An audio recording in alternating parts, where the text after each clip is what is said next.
Welcome to the Patriot Radio News Hour, Friday. I am Jason. I am your solo host today. Joe is still on vacation for the balance of the week. And I will be finishing off this week with more of the history of central banking and the enslavement of mankind. We played quite a bit of it. I think we're about halfway through the whole thing. Got a little more we could play today. I'm going to jump right into it. Real quick, we're going to check the gold and silver. To buy gold and silver from Patriot Trading Group, it's 800-951-0592. And silver and gold is coming back down. Kind of like to where it was at the beginning of, or the end of last week. It came up and it went up. I thought it might just keep on going up. And it looks like it's been pushing back. Silver's down about 70 cents. It's at 38.40, so it did come back below 39. So it's doing kind of what silver's been doing. It pushes, and then it comes back a little bit, and then it pushes again. So it's coming back a little bit. Gold down about $37.60. It's at $3,331. $3,331. I will go back to the same special we've been running. I'll bring the price back a little bit because of how much it came down today. We will do I'll do Silver Eagles at $800 on these particular rolls. I was just going to stop doing them. I don't know how many of those rolls we have left, but this is Friday. I'm feeling good. We'll extend it to finish off the week. Rolls of Silver Eagles for $800. Rolls of Canadian Maple Leafs, which has the 25 ounces to the roll. We'll roll those back to the 970, which we did last Friday. And we'll put $20 Liberties back to $3,450. Just have to call us at 800-951-0592, and you can buy $20 Liberties at $3,450. Silver Eagles at $800 a roll, and Canadian Maple Leafs, 25 ounces of silver in the roll, $970. It's outstanding prices all the way around. Probably shouldn't have to lower the price at all, but it's Friday. I'll give you guys a break to get you to jump in. Jack, let's go back to this. We're going to cover more ground on the history of central banking and the enslavement of mankind. It's by Stephen Mitford Goodson. It's a book he wrote. This is something that was put. It's kind of like on audio, book on audio, but you can find this at YouTube and other places. So, Jack, let's jump right in. Duke Franz Ferdinand, heir to the Austrian throne, and his Czech-born wife at Sarajevo, Bosnia-Herzegovina. Princip was a collaborator of Leon Trotsky, real name Lev Davidovich Bronstein, a Russian Jew who was conspiring with a fellow Jew, Vladimir Lenin, named Ulyanov when adopted, real name Zetterbaum, to overthrow the Russian monarchy. He was in turn financed by an American Jew, Jacob Schiff, who was a frontman for an English Jew, Lord Nathan Rothschild, who was one of the masterminds behind this appalling catastrophe.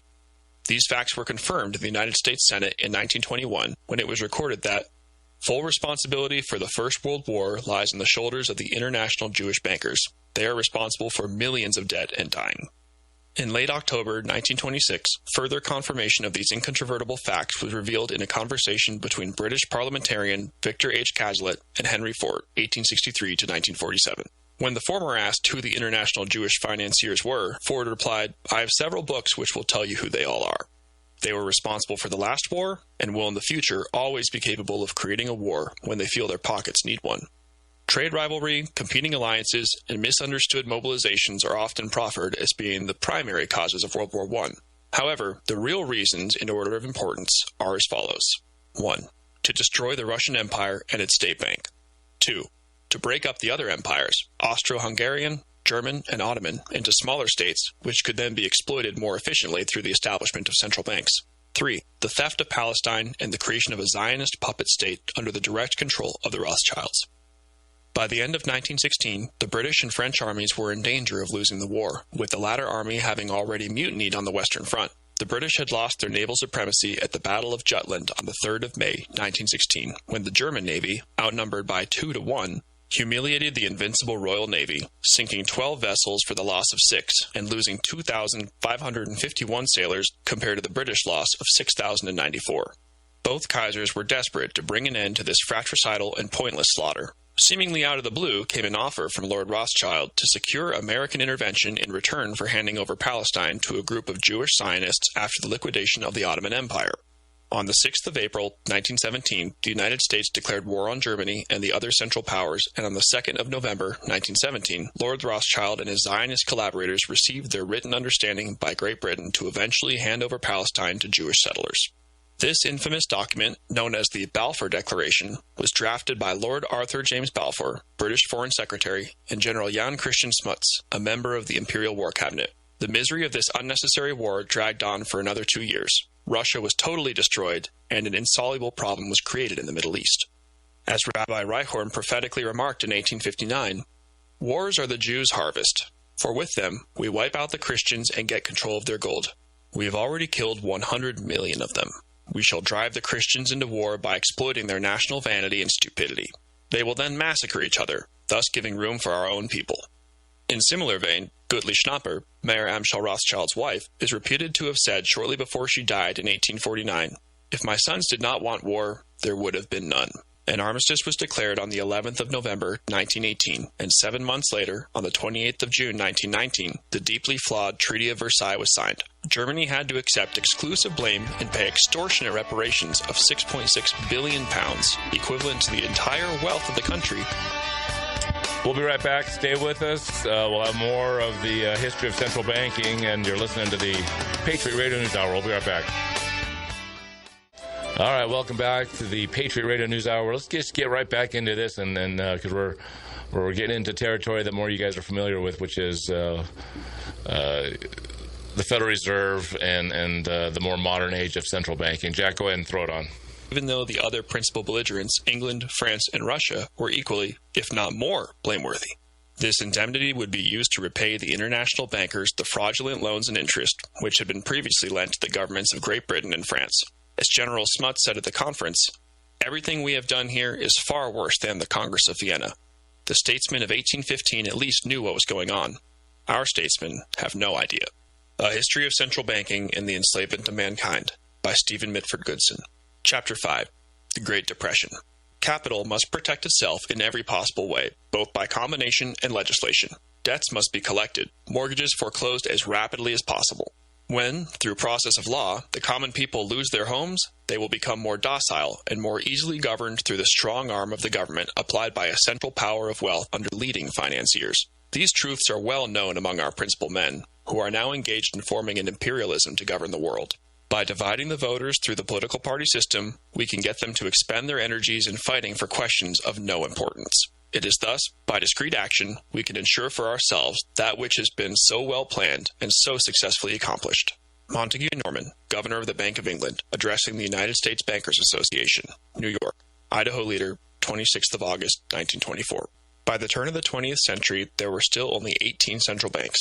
Swedish Riksbank, 1668, Bank of England, 1694, Banco de España, 1782, Banque de France, 1800, Bank of Finland, 1812, De Nederlandische Bank, 1814, Norges Bank, 1816, Österreichische National Bank, 1816, Denmark's National Bank, 1818, Banco de Portugal, 1846, National Bank of Belgium, 1850, Bank Indonesia, formerly Java Bank, 1828, German Reichsbank, 1876, Bulgarian National Bank, 1879, National Bank of Romania, 1880, Bank of Japan, 1882, National Bank of Serbia, 1884, and the Banca d'Italia, 1893.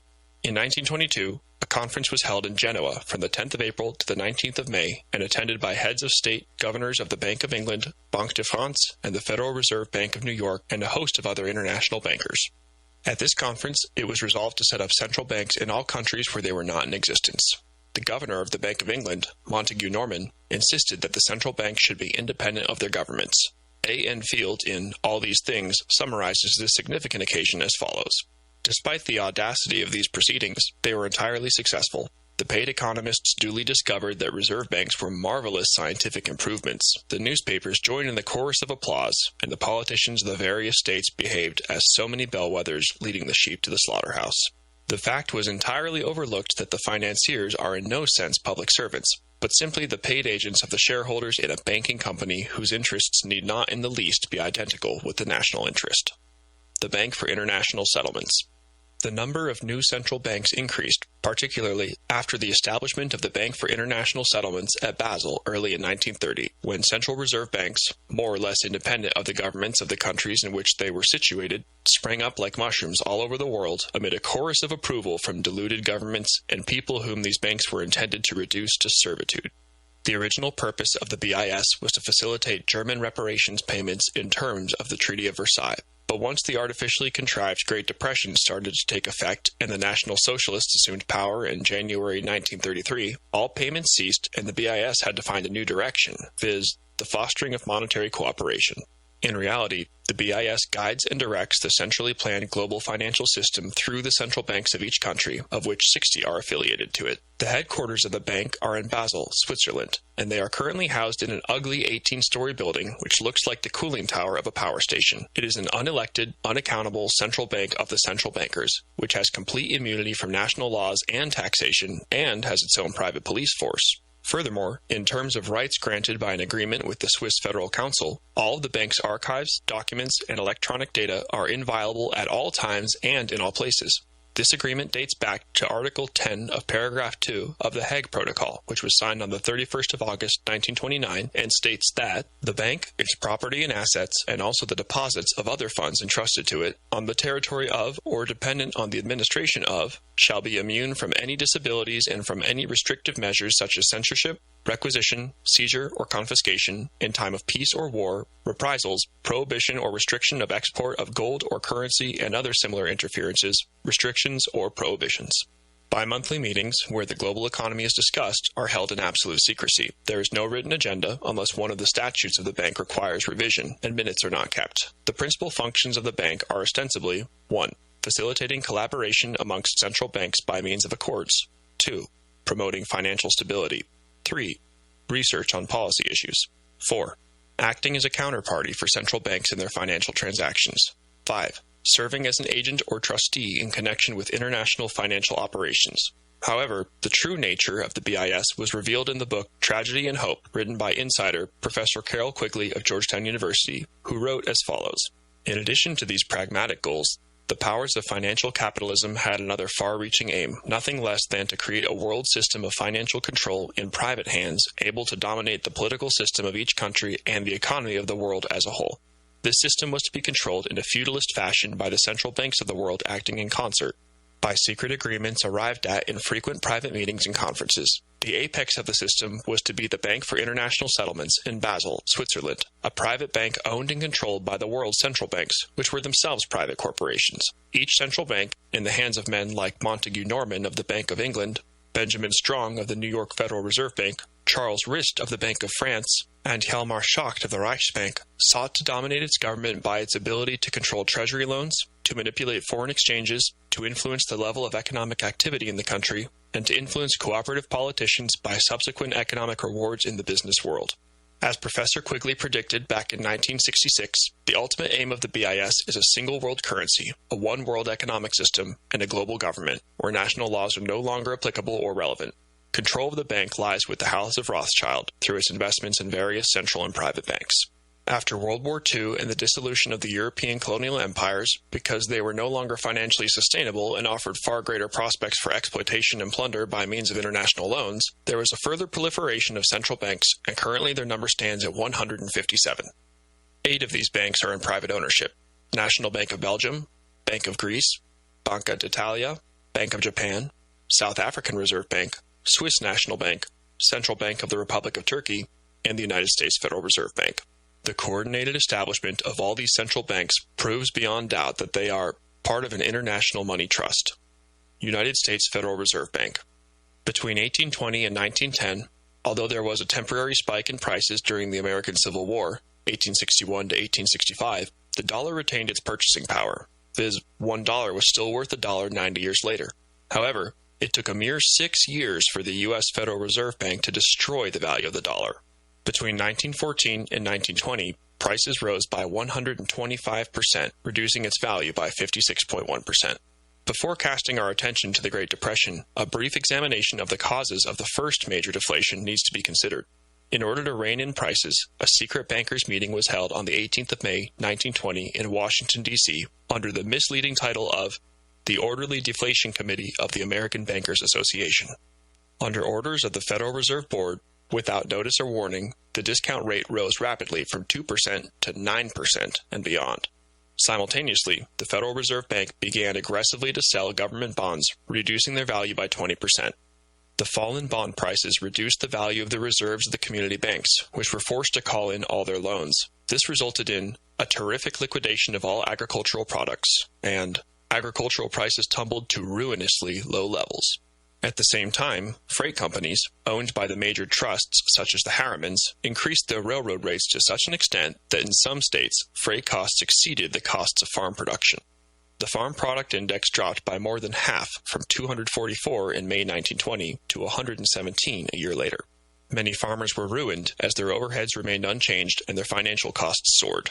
The unlimited powers which the Federal Reserve Bank possessed had enabled it to contract the currency and credit of the United States by $2 billion, with the result that prices were cut in half and confusion and distress reigned. This policy was carried out with deliberate intent in order to impoverish the agricultural sector by transferring rural money to the urban centers and at the same time reducing America's food independence, thereby making it vulnerable to the intrigues and whims of financial speculators and swindlers.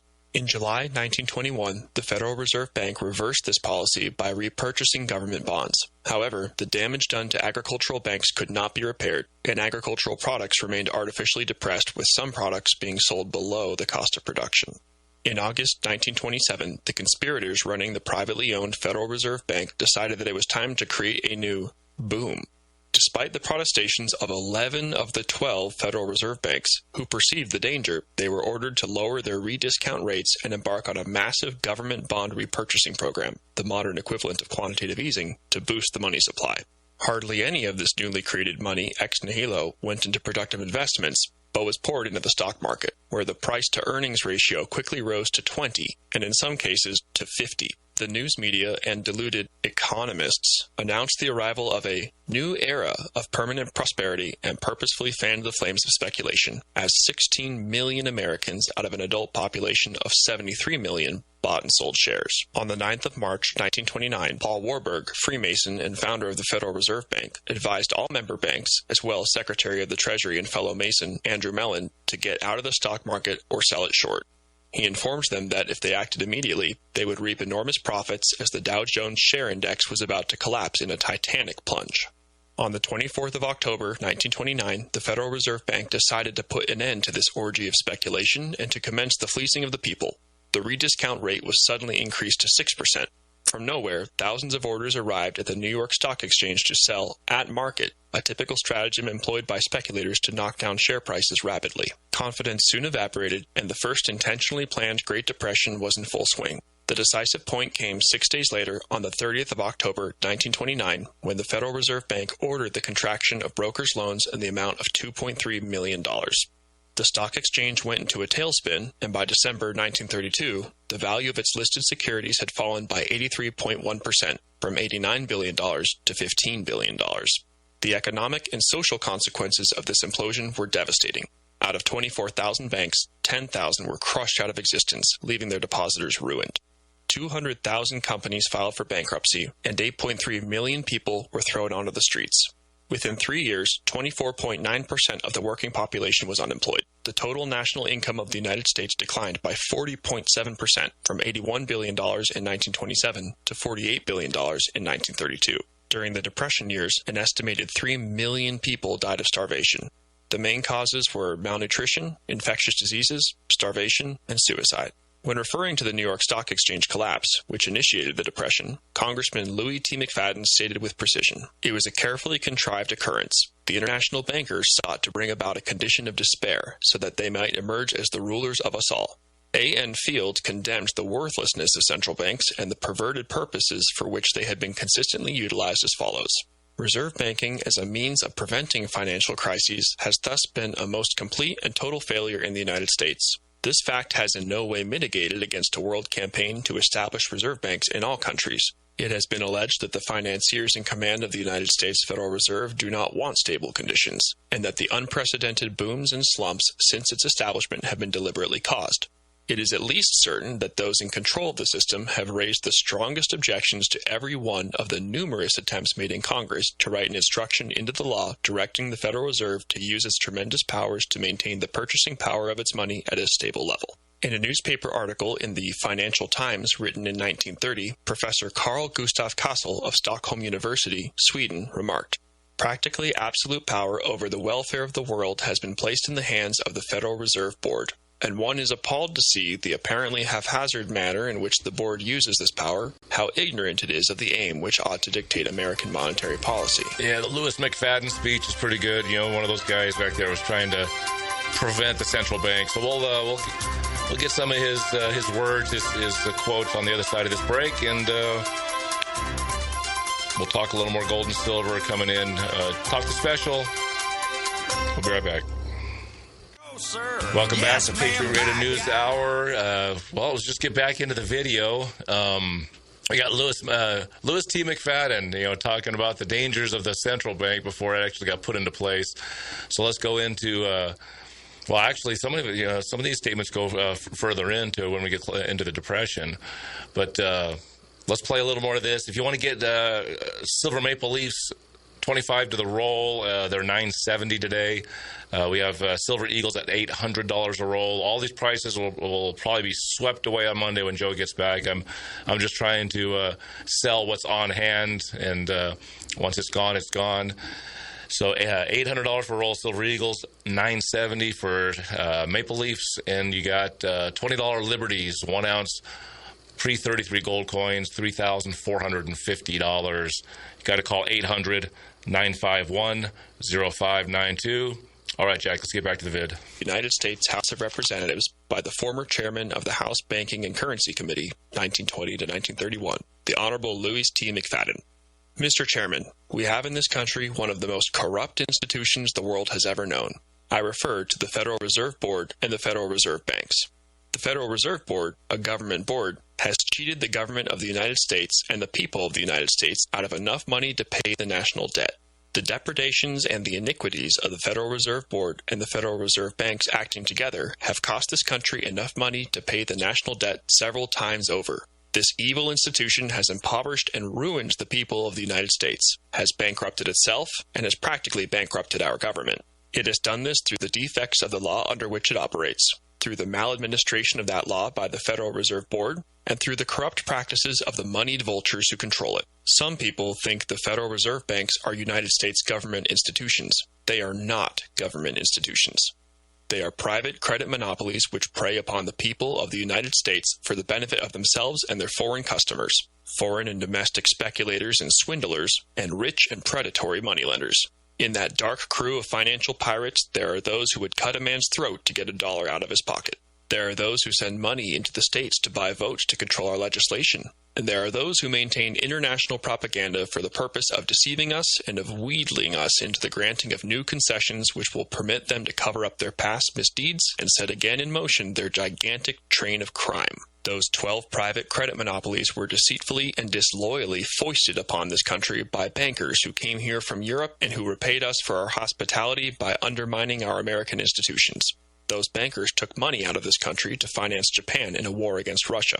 They created a reign of terror in Russia with our money in order to help that war along, instigated the separate peace between Germany and Russia, and thus drove a wedge between the Allies in the World War. They financed Trotsky's mass meetings of discontent and rebellion in New York. They paid Trotsky's passage from New York to Russia so that he might assist in the destruction of the Russian Empire.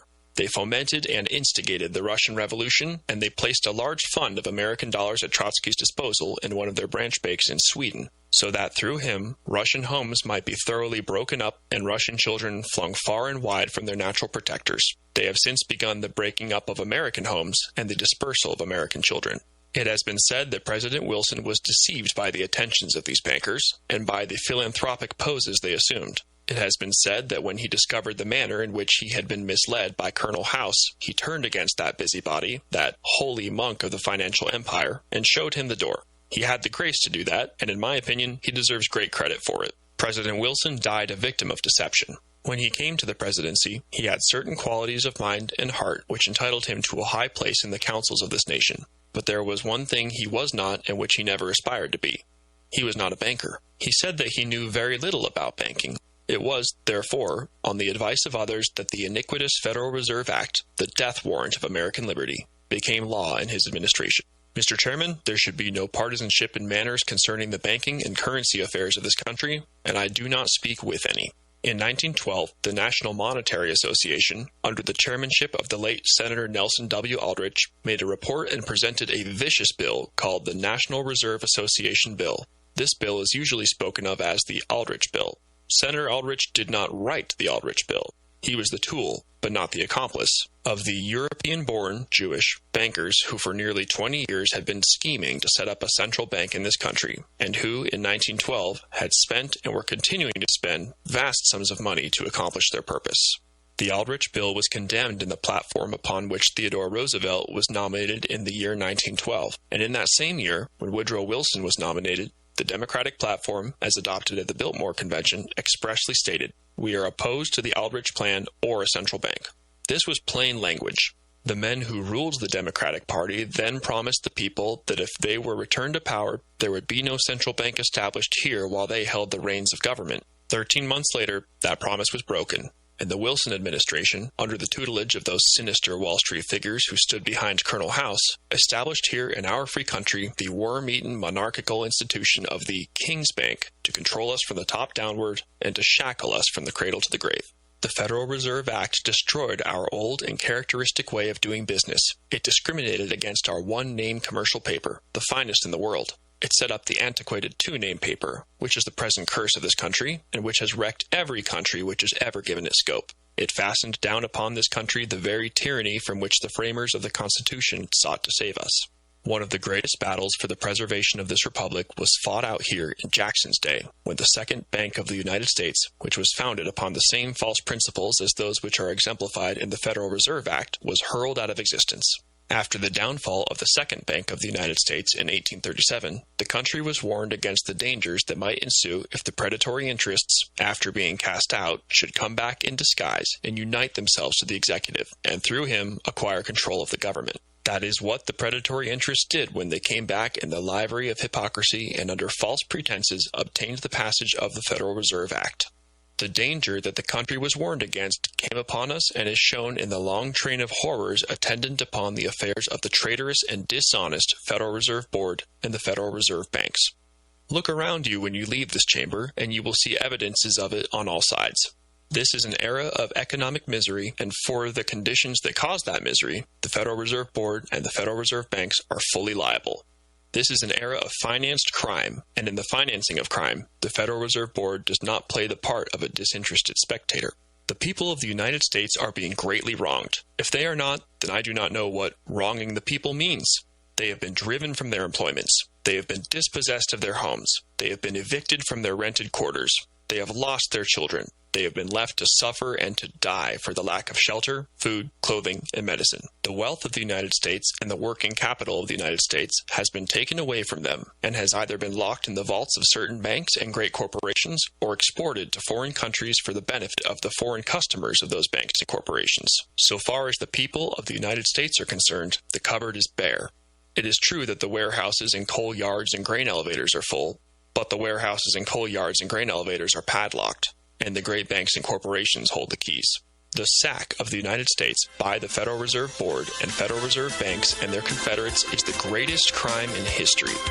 Mr. Chairman, a serious situation confronts the House of Representatives today.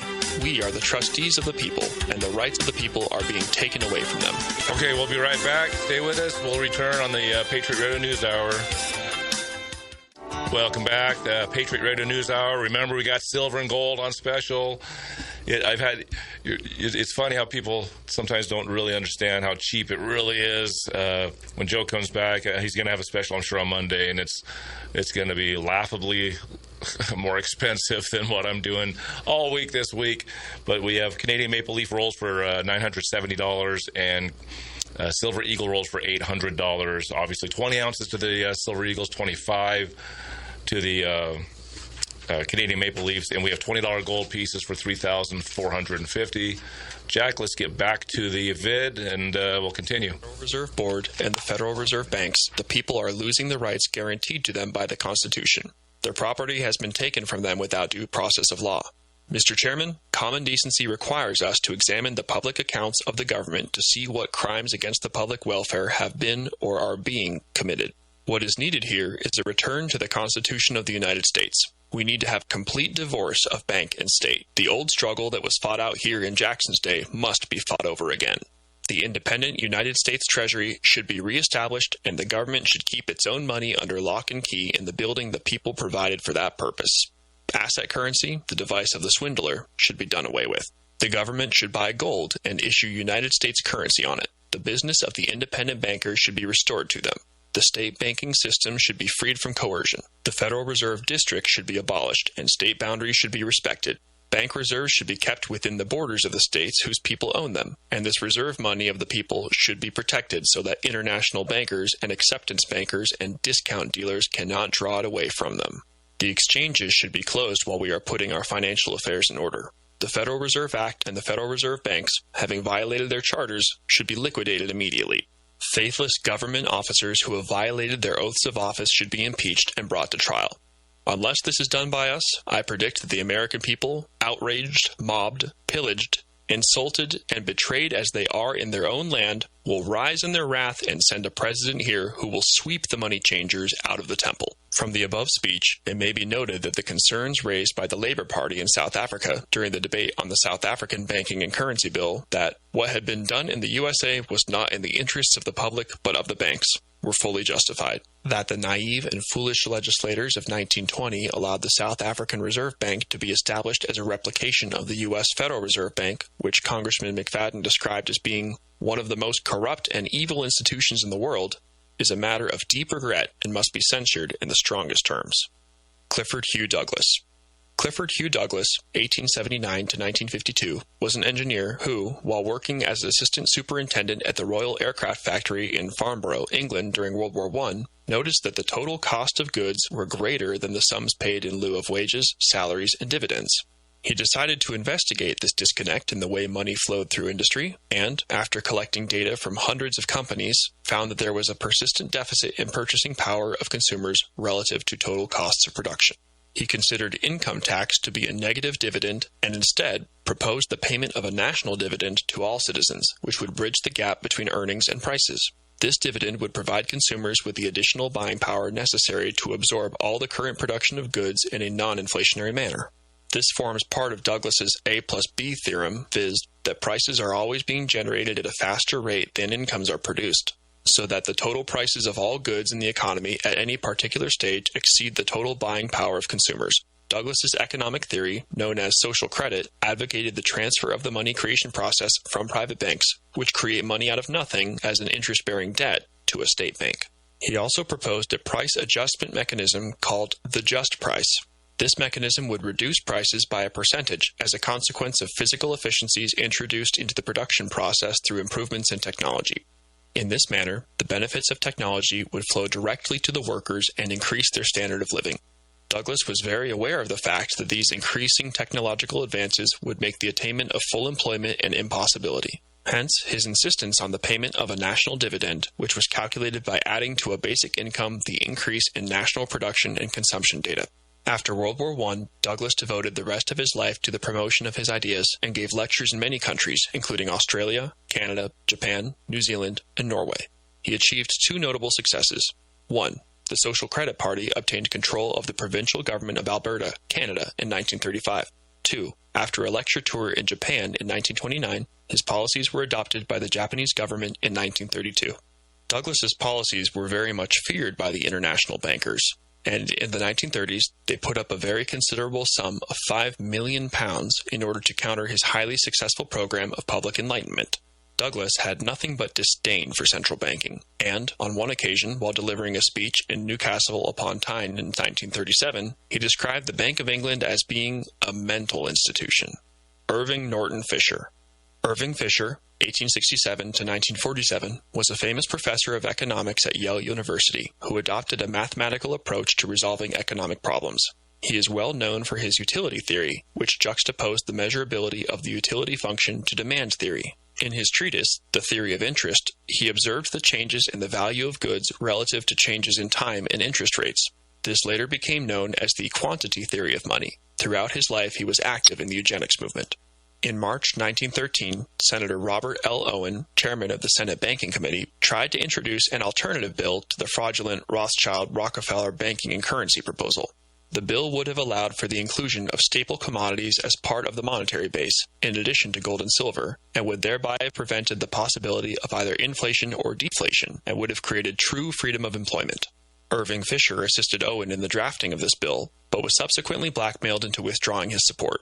The following illuminating paragraph, extracted from Emanuel Josephson's The Federal Reserve Conspiracy and Rockefeller, Their Gold Corner, describes what transpired. The conspirators determined to block the adoption of the Owen bill. All right, we'll come back. We got one more segment, and then let's get this one finished on the next segment.